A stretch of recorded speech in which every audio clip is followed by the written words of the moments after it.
வெங்காயம் தக்காளி எல்லாம் போட்டு அடுப்பில் வச்சிடணும். 3 விசில் வச்சுருங்க. 3 விசில் வச்சோடனே இறக்கிட்டு அப்புறம் பீன்ஸ் போட்டு மிளகாத்தூள் போட்டு சாம்பார் தாளிக்கணும். பீன்ஸ் சாம்பார் வைக்க போகிறோம். வெங்காயம் தக்காளி பருப்பு பீன்ஸு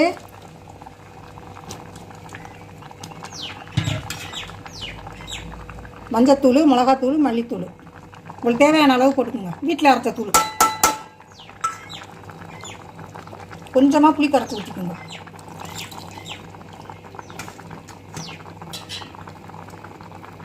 தேவையான அளவு உப்பு போடுங்க. பீன்ஸ் சாம்பார் வச்சு 1 விசில் வச்சுருங்க. பீன்ஸ் அப்படியே நல்லா குழைய வேகும். 1 விசில் வச்சுட்டு அப்புறம் தாளிங்க.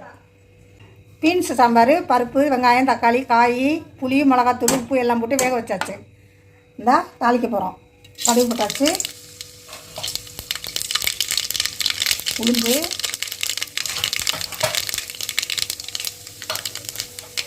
சீரகம் பெருங்காயத்தூள்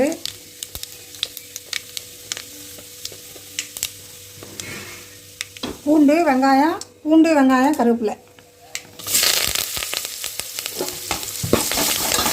நல்லா வதக்கணும். செவக்க வதக்கியாச்சு. இப்படி தாளிச்சிங்கன்னா வடகம் போட்டு தாளித்த மாதிரி இருக்கும். சூப்பராக இருக்கும். அதில் தூக்கி ஊற்ற வேண்டியது.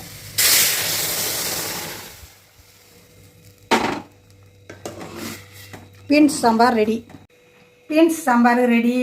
இதே மாதிரி வச்சு சாப்பிடுங்க. சாப்பிட்டு பார்த்துட்டு பெரியம்மா சமையல் நெடுமுடிக்கு ஆதரவு கொடுங்க. பாய்.